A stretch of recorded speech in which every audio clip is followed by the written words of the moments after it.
Alrighty. Hello, hello. Welcome, welcome. We're back. This is G, and you're watching Allastrology.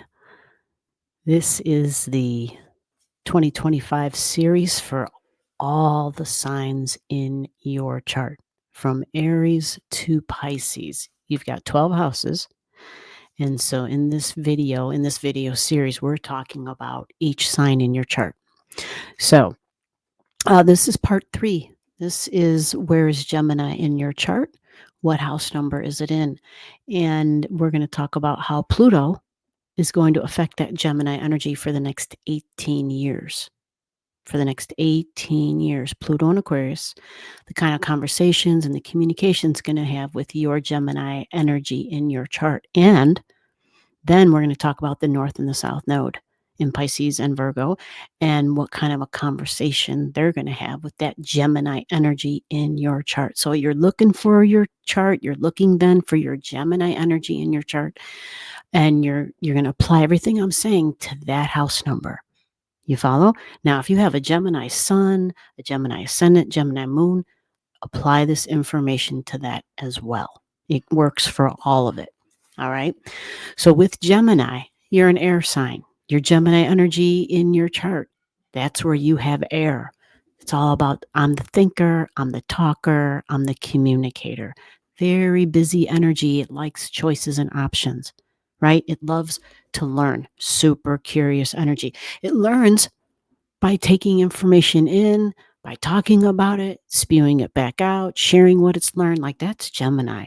It's not so much about a solo project.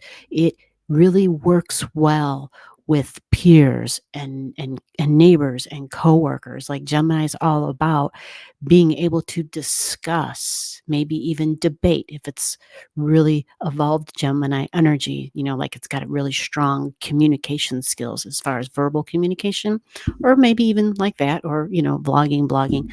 Um, it can present ideas. It can talk about what it's learned, and it can kind of like logically, like there's not a whole lot of feeling involved with it. It can talk about something in like a matter of fact way. It does like to be busy, and so the problem with that is that it fills its space with a lot.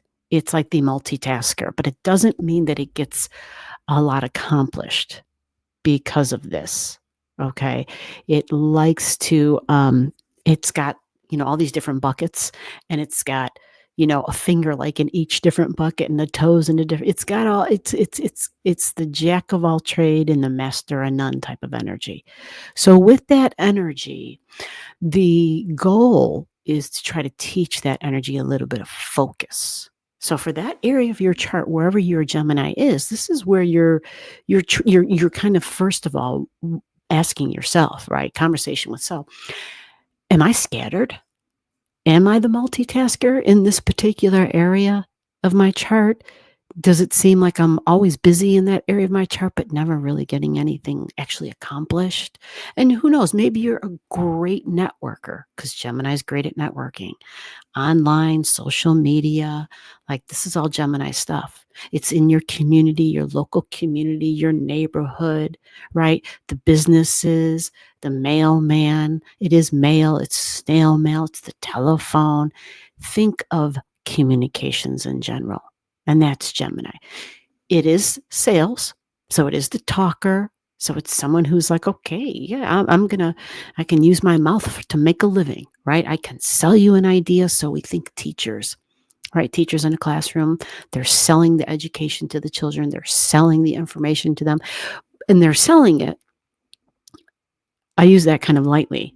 But they have to kind of make it a little interesting and enticing, right? Like when you're a teacher, you gotta, you could present it in a really boring ass way, and the kids don't learn anything, and you might not even care whether the kids learn anything. I don't know, but that teaching and selling, there's something there where there's some similar traits that they have. Gemini is also like the merchant, soul sales, right? But it's also the markets. We think of business, right? We think of like the housing market, the stock market, real estate. We think of the data, right? The charts, the data, because it's Mercury rules this and it's keeping track of information, keeping, writing the lists and keeping track of, okay, I've got the tally, this and this is, okay, we got 7 of these, taking inventory type of stuff, but the writer and the scribe as well. Like I can write a story. Like that's Gemini energy. Some people use it to write like video games, maybe to write music if there's Neptune there. Like it just depends on how your energy gets all mixed in. But you get my point about thinking and talking and communication and writing, teaching, speaking, and selling with Gemini energy, right? Now, what do you think is going to happen?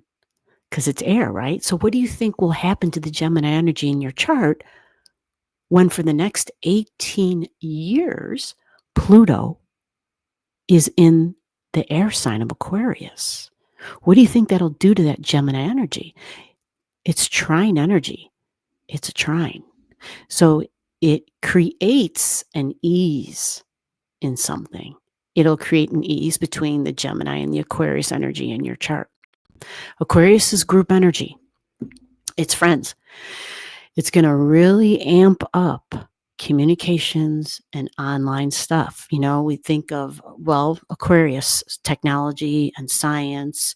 We think of social platforms, right? The internet. We think of, vlogging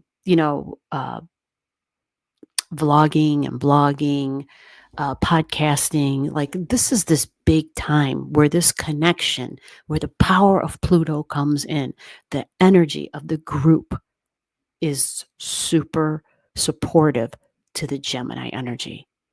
18 months. Now, does this mean it's going to be just a breeze and easy? I am sure because Pluto's a part of this, there will definitely be support, but it can also, because it's just easily happens, nothing just easily happens and it's perfect. There's usually something we sacrifice or something we have to give up.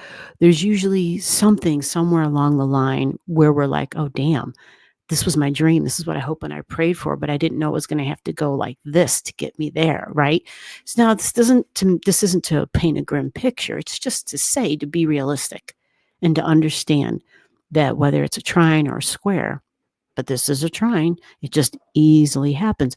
Sometimes things can happen where it does just easily happen, and there might be something about that can be surprising because it's Pluto and Aquarius.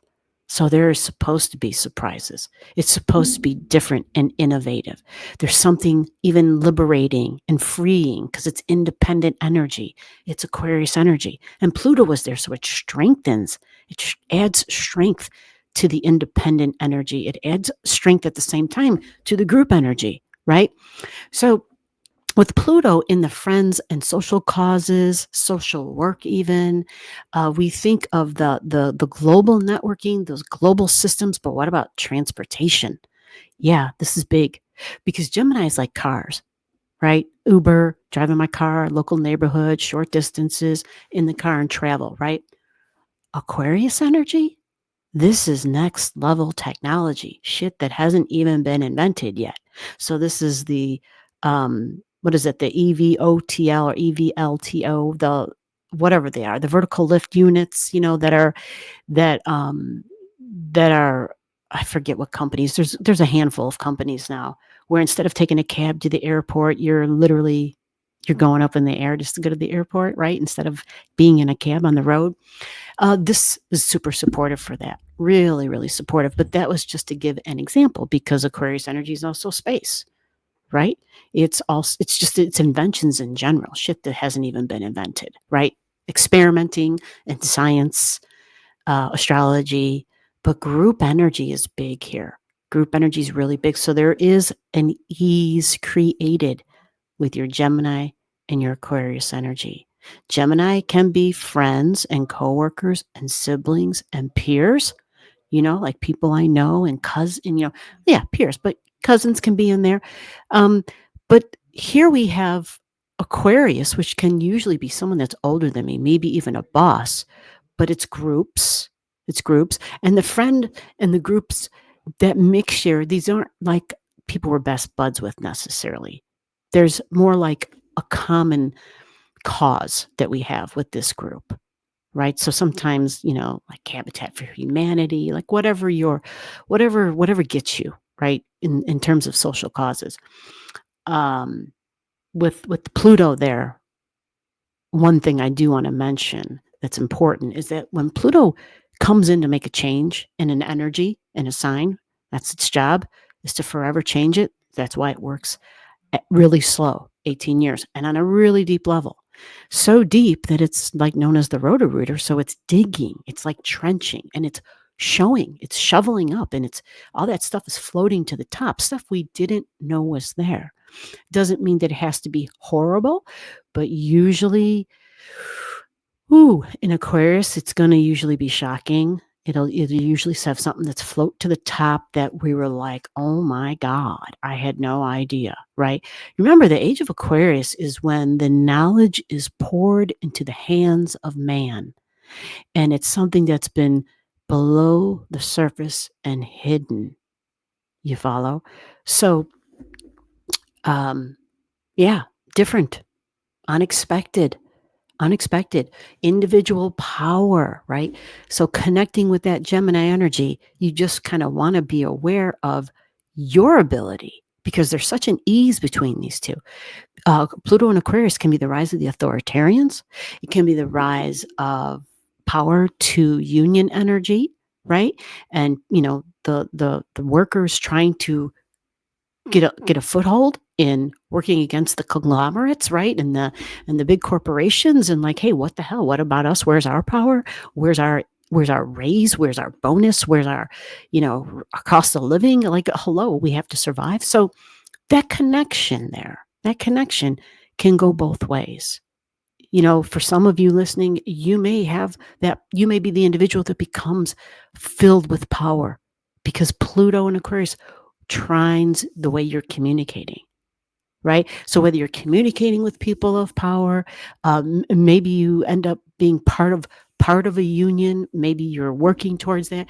There's a lot of different ways this can look. The difference is where your Gemini and your Aquarius energy kind of sit in your chart. Are they part of the money making parts in your chart? Maybe they're not. Maybe they're connected to health. Maybe they're connected to love and relationships. Maybe they're connected to your home, right? It just really depends. But some of the other keywords that I like went over, the authoritarian and the boss energy, and I'm the boss. It's my way or the highway, or I need freedom. Aquarius, very independent. I need freedom. I need to separate. So you might find a new group where we're not best friends, but we might do things together where it's a healthy outlet for me away from the home, right? So there might be something liberating with friends and groups. Okay. And online communications would be huge with this.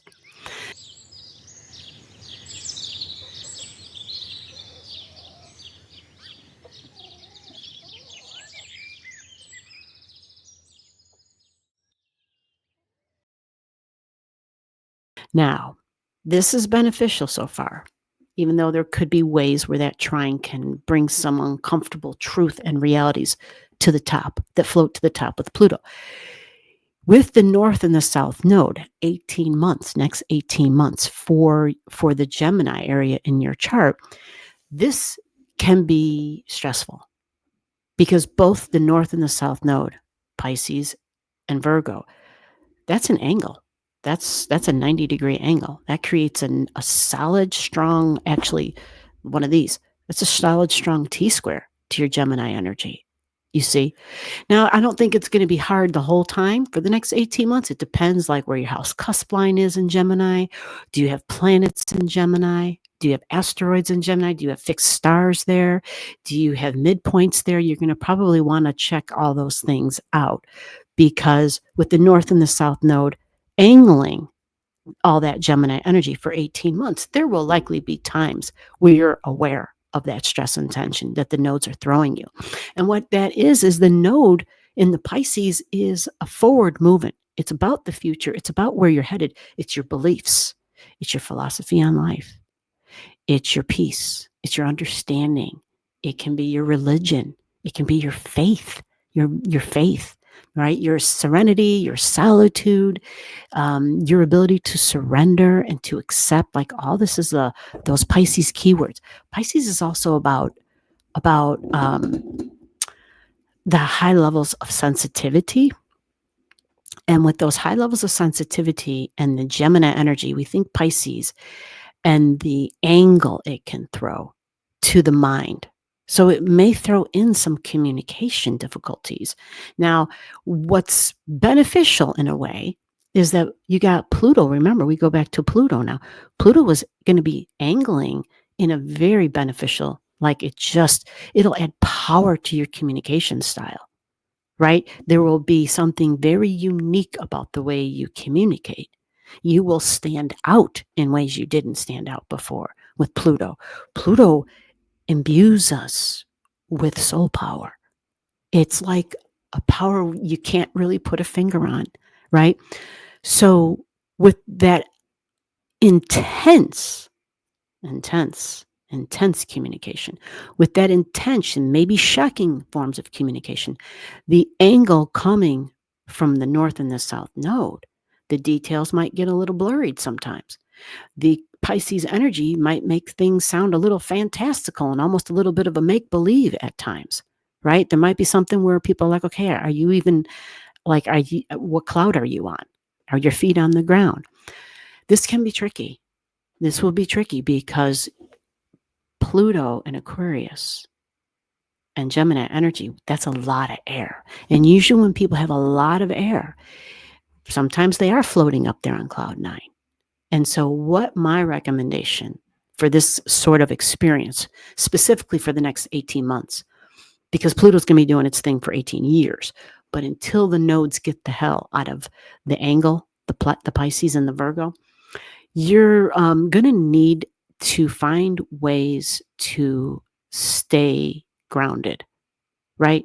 And it doesn't have to be like, I don't know, doesn't have to be something extreme, but just like regular eating schedule, healthy food, plenty of water, things, even just walking, things that keep us connected to the earth, carrying certain stones, right? So do a little bit of research, and maybe you already have different ways to keep yourself grounded, which is great if you do. But if you don't, do a little bit of a little homework to figure out, and then experiment and test and see what works for you, because we're all going to be different. What works for me won't work for you, and vice versa. Figure out ways where you can stay calm, things that that can kind of create a baseline for you, so that when you know you're getting a little bit up here and you're going a little bit over the top.